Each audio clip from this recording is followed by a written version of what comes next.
हे बघा इथे ना सोयाबीन उकळत आहे. उकळून झाले हा. की थंड पाण्यात टाकणार.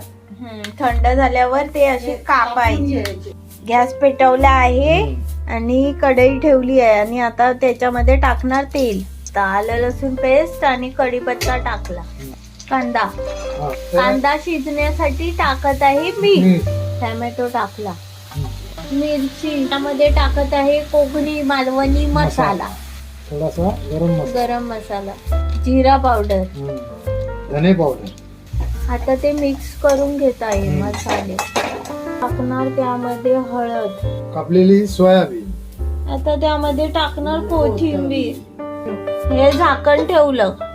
बारीक गॅस ठेवलाय आणि 5 मिनिटं वाफ काढायला ठेवायचं. बरोबर. आता झाकण काढलं. हा गॅस बंद केला.